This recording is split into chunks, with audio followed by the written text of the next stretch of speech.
ঠাকুমার আয়ুর্বেদিক টোটকা, যেটা ছাড়া তো কোনো দিনই শুরু হয় না। আগে ডাক্তার ওষুধের প্রচলন ছিল না বললে ভুল হবে, তবে কম ছিল। একমাত্র ভরসা ছিল টোটকা। ঠাকুমা বলতেন, চোখ মুখ ফোলা, ফ্যাকাশে লাগছে কুলেখাড়া খা, কৃমি হয়েছে নিম পাতা খা, চুল উঠে যাচ্ছে কারি পাতা খা, শরীর মোটা হয়ে যাচ্ছে লেবু খা, লিভার ঠিক রাখতে হলুদ খা, আরও কত কী। সমস্ত কিছু অল্প অল্প পরিমাণে তুলে নিয়ে শিল নোড়াতে ভালো করে ছেঁচে রস বানিয়ে রস খাওয়াতেন। আমিও এখন সেই ঠাকুমার শেখানো টোটকাটাই অবলম্বন করছি। আবার বলতেন, প্রতিদিন খাবি না, সপ্তাহে অন্ততপক্ষে 2 দিন বাদ দিবি। সেই অনুসারে আজকে সমস্ত কিছু নিয়ে নিয়েছি। নিয়ে একটা মিক্সার জারের মধ্যে দিয়ে ভালোভাবে ওটাকে পেস্ট করে রস বানিয়ে নিয়ে সেই রসটাই আমি এখন খালি পেটে খেয়ে নেব। তা আমি অ্যালোভেরাটা বের করে নিয়েছি, সমস্ত কিছু দিয়ে রস বানিয়ে নিয়েছি। এই যে 1 কাপ মতো আমার রস হয়েছে। সেই রসটা আমি ছাঁকনির সাহায্যে ছেঁকে নিয়েছি, আর ছিবড়াগুলো ফেলে দিয়েছি। এগুলো গাছে দিয়ে দেব। এখন রসটাই আমি খেয়ে নেব। খেতে সুস্বাদু না হলে পরেও উপকারী তো, কোনো ক্ষতি করবে না শরীরে, সেই ভেবে খুব অনায়াসেই খেয়ে নিই। এভাবে প্রতিটা দিন আমার শুরু হলে পরেও আজকে বৃহস্পতিবার, আজকের দিনটা কিন্তু অন্যরকম। আজকে মা লক্ষ্মীর আরাধনা দিয়েই কিন্তু দিনটা শুরু হয়। তারপর রান্নাবান্না, বাসি কাজকর্ম সবটাই সেরে নিয়ে আমি এক বালতি কিচেনের আবর্জনা নিয়ে চলে গেলাম। না না, এই আবর্জনাগুলো আমি ফেলতে নয়, গাছের গোড়ায় দেব। কেন গাছের গোড়ায় দেব, সেটা সবটাই কিন্তু বলছি। আমার ছাদ বাগানে নতুন অতিথি এসেছে, তাকে তো ভালোভাবে যত্ন করতেই হবে, তাই না? আমি কিন্তু ঘরোয়া জৈব সারটাই বেশি পছন্দ করি। তবে যে রাসায়নিক সার দিই না তা কিন্তু একেবারেই নয়। আমি বছরে একবার ব্যবহার করি, সেটা হলো শীতকালে। ওহ, বলাই তো হলো না, কে সেই নতুন অতিথি আর কার জন্যই এতটা যত্ন। আমার ছাদ বাগানে পেয়ারা গাছে অনেক পেয়ারা ফুল এসেছে। এর আগেও অনেক পেয়ারাই হয়েছিল। পেয়ারা গাছটায় এইটুকু দেখলে হবে না, অনেক পেয়ারা হয় আর স্বাদও কিন্তু খুব ভালো। এভাবে সমস্ত জৈব সারগুলো আমি গাছের গোড়ায় দিয়ে দেব। হ্যাঁ, গাছের গোড়ায় কিন্তু আমি সারগুলো ব্যবহার করলে পরেও গাছের গোড়াটা আমি ফাঁকা রেখে দেব, যাতে হাওয়া বাতাসটা পাস হতে পারে, নাহলে পরে গাছটা কিন্তু নষ্ট হয়ে যাবে। তাই সারগুলো দেওয়ার পরে আমি গাছের গোড়াটা একটুখানি ফাঁকা রাখবো। ঠিক এভাবেই আমি সারটা দিয়ে দেব। আর ডিমের খোলাগুলো যেগুলো আছে সেগুলো আমি হাত দিয়ে গুঁড়ো করে নেব। গুঁড়ো করে করে ডিমের খোলাগুলো দিয়ে দেব। নাহলে কি হবে, কাক এসে সেই খোলাগুলো সব নিয়ে চলে যাবে গাছের পুষ্টিতে, তাহলে কিছুই হবে না। এভাবে সমস্তটা দেওয়ার পরে আমি কিন্তু গোড়াটাকে এভাবেই ফাঁকা রেখে দেব, যাতে হাওয়া বাতাসটা পাস হতে পারে। নাহলে গোড়াতে হাওয়া বাতাস পাস না হলে পরে কিন্তু গাছটা নষ্ট হয়ে যাবে। আর ডিমের খোলাগুলো সমস্ত হাতের সাহায্যে গুঁড়ো গুঁড়ো করে গোড়াতে দিয়ে দেব। তারপরে আমি জল দেব। এভাবেই কিন্তু আমি পেয়ারা গাছটার যত্ন করব। শুধু পেয়ারা গাছটা নয়, এবার আমি আর একটা কাজও করব। আমি কলমি শাক রান্না করেছিলাম এবং কলমি শাকের ডাঁটাগুলো কিন্তু আমি রেখে দিয়েছিলাম সেগুলো লাগানোর জন্য। এর আগেও আমি কিন্তু এভাবে পালং শাক, লাল শাকের গোড়াগুলো পুঁতে দিয়েছিলাম। পুঁতে দেওয়াতে ওখান থেকে আবার নতুন করে পালং শাকও বের হয়েছিল আর লাল শাকও বের হয়েছিল। কিন্তু কলমি শাকটা আমি এরকমভাবে কোনো দিন লাগাইনি। এবার কিন্তু আমি প্রথম লাগাচ্ছি।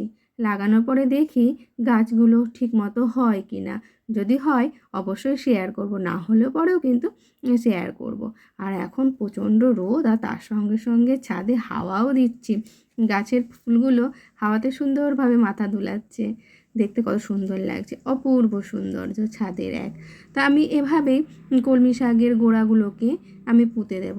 তবে শেকড় থাকলে পরে চিন্তা ছিল না, এটা হয়ে যেত। কিন্তু যেহেতু শেকড় না, গোড়া থেকে কাটা, এজন্য হবে কি না জানি না, তবে দেখা যাক। এবার আমি সমস্তটা লাগানোর পরে গোড়াতে আমি অল্প অল্প করে জল দিয়ে দেব, যাতে গাছগুলো উঠে না যায়, কারণ এগুলো তো সবে লাগানো হয়েছে। আর এটা কিন্তু খুব রোদে নেই যে গোড়াগুলো শুকিয়ে যাবে, হালকা রোদ আর হালকা ছায়াতে কিন্তু আছে। তো এভাবেই আমি কিছুদিন জল দিতে থাকবো, তারপরে দেখব এখান থেকে আবার নতুন কোনো কলমি শাক গাছ বের হয় কি না। এখানে এর আগে কতগুলো পেঁয়াজ লাগিয়েছিলাম, তো সেই পেঁয়াজগুলো তো তোলা হয়ে গেছে, সেই মাটিতেই কিন্তু আমি কলমি শাকগুলো লাগিয়ে দিলাম। এর আগে আমি কিন্তু পুঁই শাকের দানা ফেলেছিলাম, সেই পুঁই শাক থেকে এই পুঁই শাকগুলো কিন্তু বেরিয়েছে এবং একটু একটু বড়ও হয়েছে। আর এই যে লাল শাকের কথা বলছিলাম, এই লাল শাকগুলো কিন্তু এভাবেই বেরিয়েছে, সেখান থেকে দানাও হয়েছে। এই পালং শাকগুলো কিন্তু আমি এভাবেই লাগিয়েছিলাম, সেখান থেকে পালং শাকও হয়েছিল, পালং শাক তুলে খাওয়াও হয়ে গেছে। এখন পালং শাক থেকে দানাগুলো রেখে দিয়েছি, এই দানাগুলো থেকে আবার নতুন পালং গাছ তৈরি করার জন্য। তো এভাবে কিছুক্ষণ ছাদে গাছগুলোকে পরিদর্শন করা হলো। তারপরে এই যে একটা লঙ্কা গাছ, এই লঙ্কা গাছটা আমি কিন্তু মোটেই লাগাইনি, এটা চারা পড়ে লঙ্কা গাছটা হয়েছে। তা লঙ্কা গাছটা দেখো কি সুন্দর হয়েছে, এই জন্য আমি গোড়াতে কিন্তু জৈব সার আবারও ব্যবহার করব সমস্ত গাছগুলোতে। এবার আমি জল দিয়ে দেব, আজ নয় কাল নয় বলে জল দেওয়াই হচ্ছে না, সকালে দেবো নাহলে দুপুরে দেবো, এইভাবে জল দেওয়া হচ্ছে না, তো আমি এখনই জল দেব। আর আমি এখন কিছু শাকের দানা নিয়েছি, এই শাকের দানাগুলো আমি এখানে লাগিয়ে দেব। এর আগে এই মাটিতে শীতকালে শিম গাছ লাগানো ছিল, যেহেতু শিম গাছের এখন সিজন নয়, তাই গাছের গোড়া থেকে গাছটাকে কেটে দিয়ে আমি মাটিটাকে পরিষ্কার করে নিয়েছি। আর মাটিটা আমি এর আগে 1 সপ্তাহ ধরে তৈরি করে নিয়েছি। তৈরি করে নেওয়ার পরে কিন্তু আমি শাকের দানা ছড়িয়ে দিলাম, ছড়িয়ে দেওয়ার পরে যাতে পাখিতে এই দানাগুলো না খেতে পারে, এই জন্য ভালোভাবে মাটির সঙ্গে মিশিয়ে দিলাম। মিশিয়ে দেওয়ার পরে আমি কি করব, এটার মধ্যে এবার অল্প পরিমাণে জল দিয়ে দেব, যাতে দানাগুলো থেকে আবার নতুনভাবে চারা বেরোয়। আমি কিছুদিন আগে একটা পারফিউম অর্ডার দিয়েছিলাম, সেটা এখন চলে এসছে। তা আমি এটা এখন ওপেন করে দেখব যে এটার মধ্যে কী আছে, আমি যেটা অর্ডার দিয়েছিলাম সেটাই এসছে কি না। চলো এবার এটা ওপেন করে নিয়ে দেখা যাক এটা আমি যেটা অর্ডার দিয়েছিলাম সেটাই এসছে কি না, না অন্য রকম কিছু এসছে। আর এক্সপায়ার ডেটটা ঠিকঠাক আছে কি না এটাও কিন্তু আমি দেখে নেব। তাই এই যে আমার ওপেন হয়ে গেছে, এবার আমি এটা থেকে দেখে নেব ভালোভাবে যে সব ঠিকঠাক আছে কি না।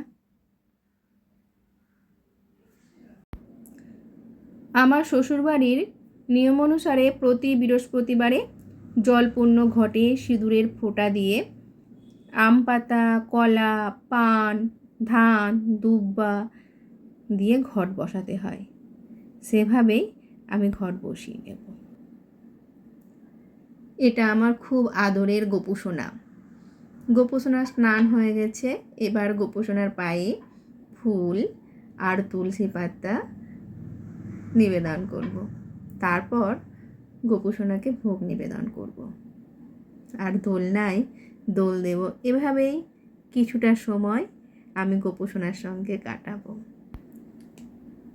ওম কৃষ্ণায় বাসুদেবায় হরয়ে পরমাত্মনে প্রণত ক্লেশনাশায় গোবিন্দায় নমো নমঃ। ওম কৃষ্ণায় বাসুদেবায় হরয়ে পরমাত্মনে প্রণত ক্লেশনাশায় গোবিন্দায় নমো নমঃ। ওম কৃষ্ণায় বাসুদেবায় হরয়ে পরমাত্মনে প্রণত ক্লেশনাশায় গোবিন্দায় নমো। এদিকে আমার লক্ষ্মীর ঘট বসানো হয়ে গেছে।